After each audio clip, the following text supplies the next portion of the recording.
Hey there, besties. Thank you for stopping by. I am MICHONDENYSE, and we back with 5 more because the list is like never ending, y'all. Thank you so much for being here. I do appreciate you. Please, if you are new, go ahead and subscribe. We still trying to get to 20,000. Even though YouTube's giving me a hard time, we're going to work around them. Understand and know that there are ways to donate to the show below while we wait this jail term out, I shall call it. I appreciate you, all your support. Thank you for being here. Please make sure you comment.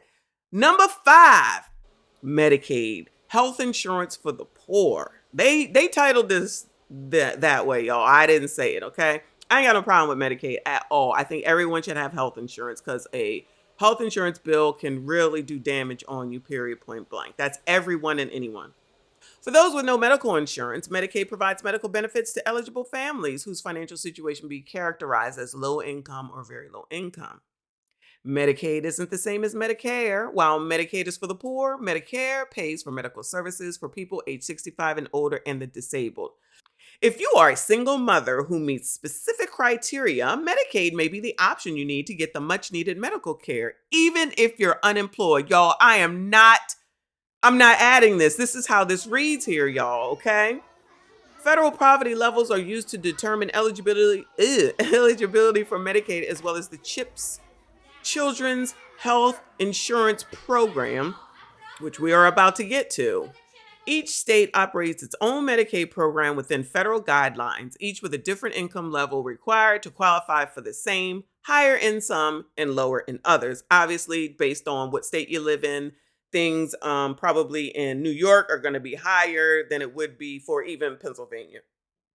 Or maybe Kansas or something. What state is Kansas in? Is Kansas a state? Y'all listen, I ain't the brightest, okay? Anyway, they have a note saying if your state is expanding Medicaid, you'll probably qualify if you make less than 138% of the poverty level, about $30,300 a year for a single mother of 2. So honestly, if you're making $30,300 someplace, that's a decent salary. It might not be a lot. Hopefully, wherever it is that you're working, you can go ahead and buy into your own health insurance at that job, because that is definitely going to be, you'll have more control over things and open yourself up to more options than going through Medicaid. Medicaid is very limited on, again, doctors who want to accept it. And people complain about that all the time. Either the persons that accept it are overrun, you can barely get an appointment, you got to wait months and months and months. But if you have at least your own healthcare, Blue Cross Blue Shield, Aetna, all them different things, then at least that opens you up to more. But for some reason, people don't want to listen to that, and they just want to get something for free. God forbid you'd have to pay like $100 each time you get paid to have some decent health insurance. Number 4, Children's Health Insurance Program, also known as CHIP. CHIP provides health insurance to uninsured children up to age 19 and families with incomes too high to qualify for the state's Medicaid but can't afford private coverage on their own. According to the latest data, over 37.5 million children were enrolled in Medicaid. I bet they were. I want to know how many elderly and disabled vets were in there. The primary source of coverage for low-income children and another 9.6 million were enrolled in CHIP. It covers children for everything they need: doctor's visits, vaccinations, dental, and vision. For most families, it's free. Others will pay a low monthly premium, enrollment fees, and copays for some services. Now, I do remember that the copay when I used to dole this out was like $10 at one level, $15 at the other. And that is nothing at the end of the day. That really is nothing. Just as an FYI, if it's a small amount and you can afford it, just go ahead and do it. Because once you get it, the odds are if you work for a pretty big company, it's not going to change much each year. Hopefully your salary does. And then it's something that you don't even know that you're even paying. Plus, your employer has other benefits for you as well. So that's my spiel on that. So that was number 4. So number 3, SSI, child. I thought SSI was for a specific group of people, but it looks like you can go apply for it. All you got to do is say something wrong with you. So SSI is a supplemental security income program, provides monthly cash assistance to people who are disabled, blind, or elderly. Since its launch in 1974, SSI has guaranteed a minimum income level of those who qualify. The current basic monthly SSI benefit is $841 for an individual and $1261 for a couple. SSI recipients may also get non-cash forms of assistance. In most states, anyone who receives SSI benefits is automatically eligible for Medicaid.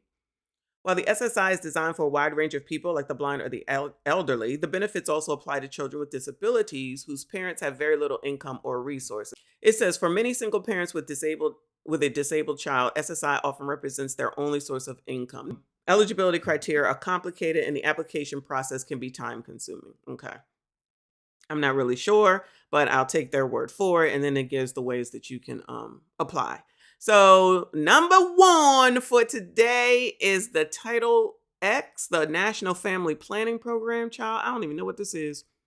Title X, pronounced Title 10. Oh, shoot. Title 10, y'all, child. It's an X, so I thought it was like Malcolm X, Title X, but it's Title 10.